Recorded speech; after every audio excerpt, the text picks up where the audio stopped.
The 2012 ploughing match and country fair, organised by the Filton, Faringdon, Filkins and Burford Ploughing Society, was held at Manor Farm, Faringdon on 29th September.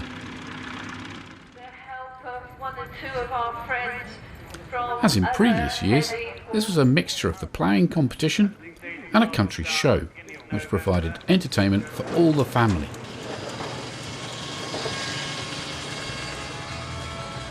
We asked Roland Patterson, the chairman of the society, what the event is all about. I'm Roland Patterson, have the honour of being the chairman of the Ploughing Society and have been for several years now, probably more because no one else wants to do it rather than because I'm actually any good at it.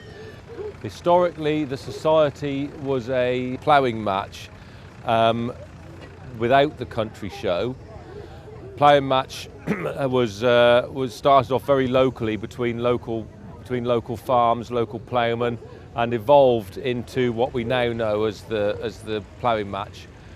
The agricultural side of our country society sort of dwindled rather in the 80s and 90s to a point where there weren't enough people left in the countryside to make these sort of matches as big and as good as they had been. So we pushed the country show side of our match, which has brought it through these sort of hard times, and we've actually ended up with what we think is one of the premier shows of its type, and it lets us keep the ploughing match because a lot of the ploughing matches have actually dwindled out, but we're very pleased to say that ours is still recognised as being probably one of the top ones in the country.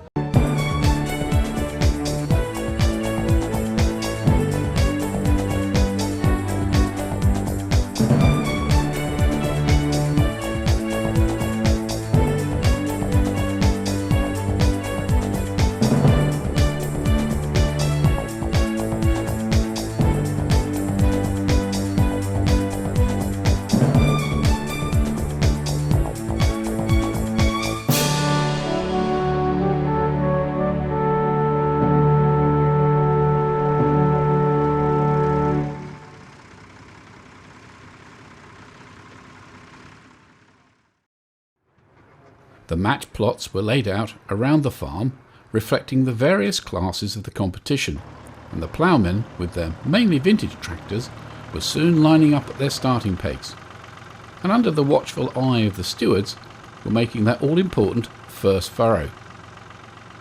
Carefully.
There are all the types of stands you might expect to see at a show like this. So there are ferrets who will be racing each other, and the birds of prey who will be performing in the arena later on. We need those to keep going for the day. We'll be recycling them anyway. The kiddies will get a pencil. Not quite so usual with the reptiles of the Swindon Reptile Rescue. Obviously, very tame and used to being handled, they make a very interesting contrast to the more usual poultry, crafts and vegetables.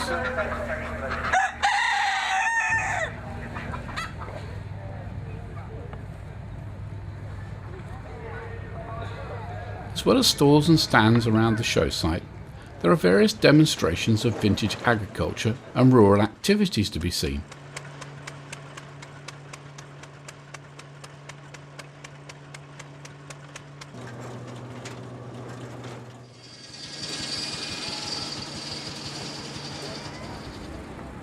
And pure entertainment for the children.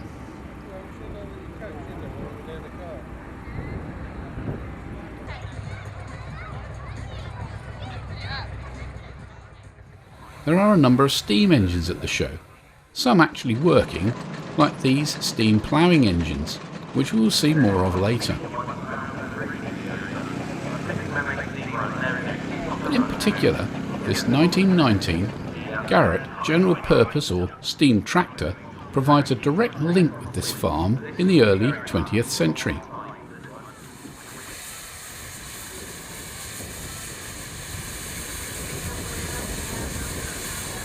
Because this steam tractor was brought new by the then owner of the farm, Henry Bayliss, to drive a thrashing set and to provide general haulage. But the link is even stronger than that, because in 1919, Bill Bayliss, his 9-year-old son, was there to see it arrive, and now, at 102, he and several generations of his family are reunited with that engine. Here he is standing alongside it again, with his son, who now farms Manor Farm, and other generations of his family.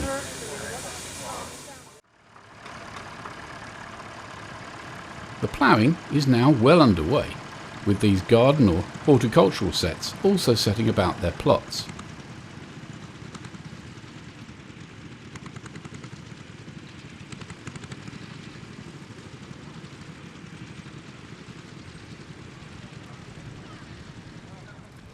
On the side of the field, the horse ploughing teams that will be taking part are being prepared and harnessed up, and before long they are in action.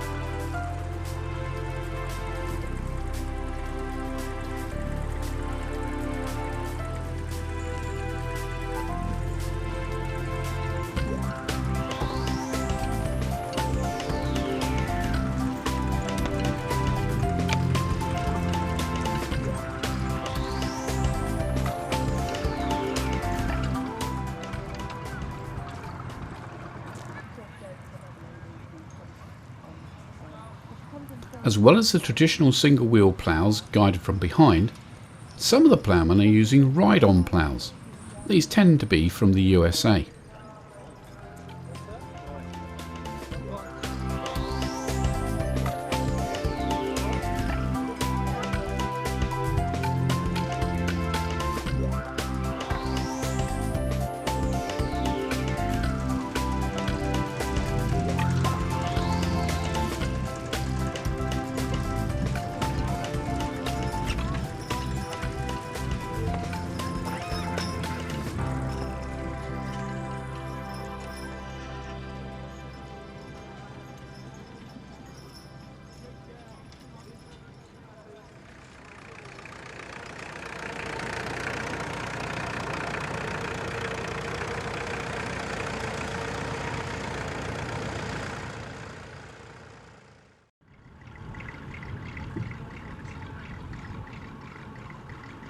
Around the fields, the various tractors are being driven with great concentration and skill in the attempt to produce a finished plot that will satisfy the judges and win the class.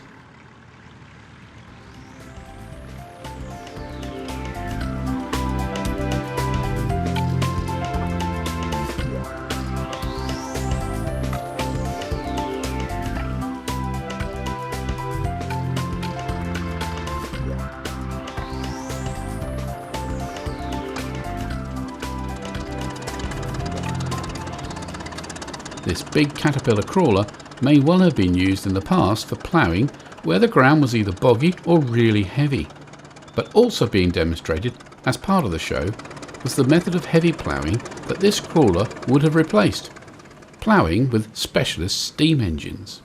Steam ploughing or cable ploughing with specifically designed engines enabled large or very difficult areas to be worked in a way that horsepower just could not cope with. An engine was positioned at each end of the field with a cable running between them. The engines were equipped with a cable drum, usually under the body of the engine, which is driven by heavy gearing from the steam engine itself. The power of these sets can pull a multi-furrow plough across great distances.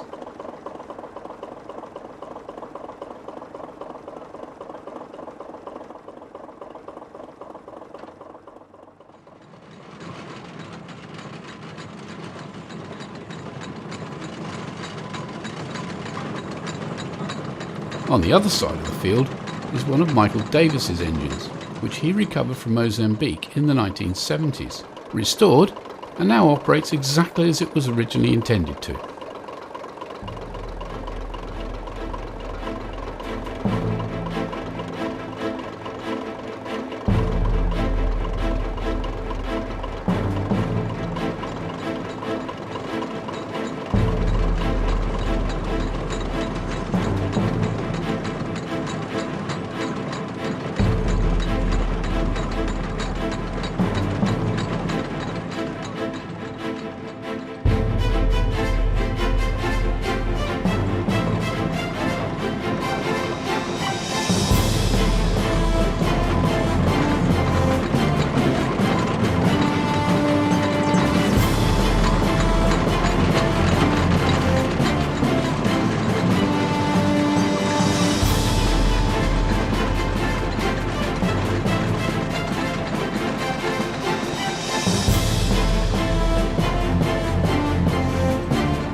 Feat really for a bunch of volunteers to put something like this on. I'm very, very proud of everyone who helps to do this, because it's an enormous thing for a handful of people to achieve.